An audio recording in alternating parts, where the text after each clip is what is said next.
Vamos lá.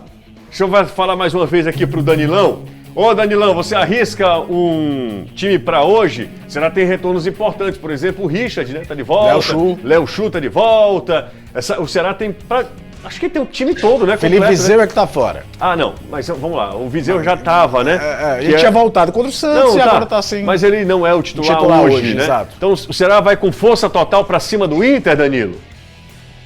Vai sim. Inclusive os 3 titulares ausentes no jogo contra o Santos estão de volta. O Richard, depois da quarentena, os 10 dias necessários em relação à Covid, pelo protocolo da Confederação Brasileira de Futebol, voltou inclusive a treinar já no início da semana. Essa questão de não ter jogos na passagem ali de ano novo foi importante para o Richard, senão ele teria perdido mais uma rodada. Então ele volta.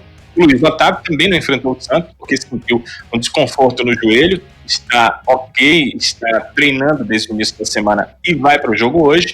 E o Léo Chu estava suspenso contra o Santos, havia completado a série dali de 3 cartões amarelos.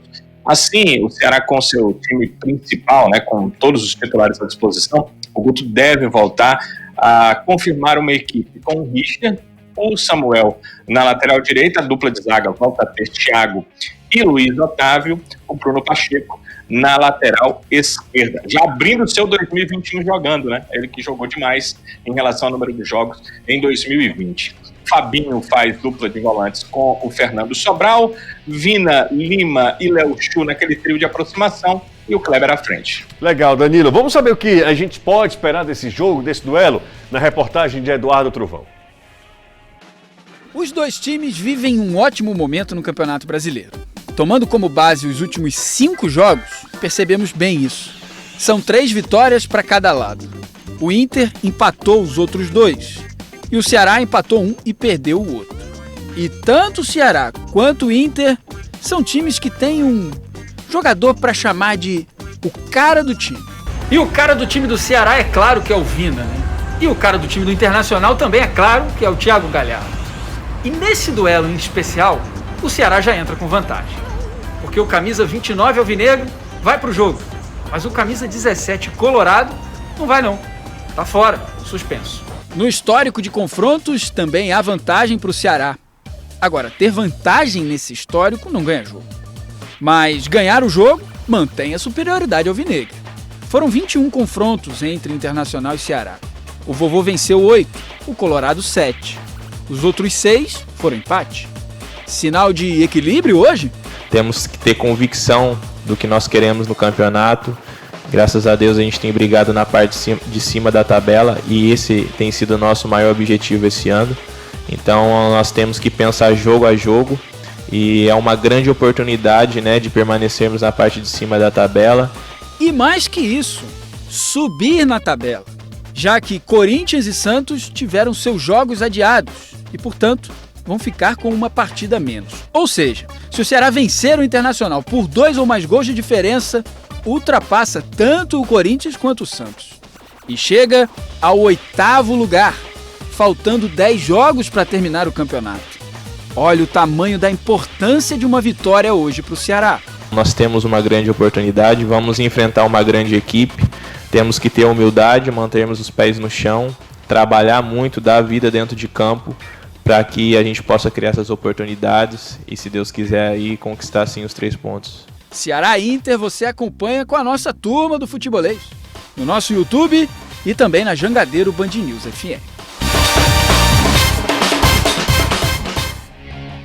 Tá feito o convite pra galera participar, pra galera interagir com a gente. A partir das 19 horas, a bola rola na Arena Castelão. Vozão enfrentando a equipe do Colorado. Caio Costa, curioso, né? A gente tava vendo do histórico. Se a gente comparar Ceará e Fortaleza, que são equipes que, obviamente, são emergentes, claro, são equipes menores. No patamar menor do que o do Internacional. No Internacional, nacionalmente falando. É curioso ver essa superioridade no histórico, né, de confrontos, né? E quando você lembra que os confrontos decisivos, o Ceará levou a melhor as 2 vezes, na Copa do Brasil de 94 e de 2014, se torna ainda mais aflorado, né? Como o Ceará meio com uma de pequena... 2014 foi brincadeira. 2014 foi um passeio. O Ceará ganhou, foi a primeira derrota do Inter Beira-Rio pós-Copa, né? Gol do Ricardinho, né? Gol do Ricardinho e do Nicão. E depois um 3-1 aqui, fora o passeio. Né? E 94 é histórico também, foi 1-0 aqui, 2-1 pro Inter lá, existia a regra do gol qualificado na Copa do Brasil, o Ceará seguiu naquela campanha que ele perdeu justamente pro Grêmio na final. Mas trazendo para esse jogo, quer ou não, pro Inter é um desfalque muito sério. Galhardo faz falta. Mas depois de uma oscilação de 2 eliminações traumáticas, porque tanto na Copa do Brasil como na Libertadores, o roteiro é igual, é perder em casa, recuperar o resultado fora, perder nos pênaltis. O Abel meio que conseguiu equilibrar ali as equações dentro do Inter, com o seu trabalho, com o Léo Mick, que é auxiliar técnico, e hoje parece que aceitou a ideia de fazer uma transição para o Miguel Ramírez, que vai trabalhar no clube ano que vem, o técnico que estava no Independente Del Valle, mas sabe que o Inter tem, até pelo orçamento e pelas contratações que fez, precisa disputar a Libertadores do ano que vem para fechar o orçamento. Então, se o Inter talvez não olhe tanto mais para título, porque o São Paulo deu uma desgarrada, o Flamengo deu uma desgarrada, o Atlético Mineiro também, ele, com toda a crise que ele passou, a saída do Cudê, ele tá lá em 4º lugar. A gente não se liga que o Inter tá no bolo. Ele talvez não tenha força para brigar de fato, mas ele tá no bolo. Então é um jogo para lá de complicado pro Ceará, mas por outro lado da moeda, o histórico é positivo. Ano passado, mesmo fazendo uma campanha terrível, o Ceará ganhou do Inter aqui por 2-0. E eu acho que a bola que o Ceará vem jogando, ele encara o Inter de igual para igual, principalmente o Inter sem o Thiago Galhardo. Exatamente. O Fabinho lembrou, né? Porque é bom a gente lembrar sempre que, embora o Ceará viva um bom momento, um momento muito consistente do Ceará, né? O Ceará tá vivendo um momento...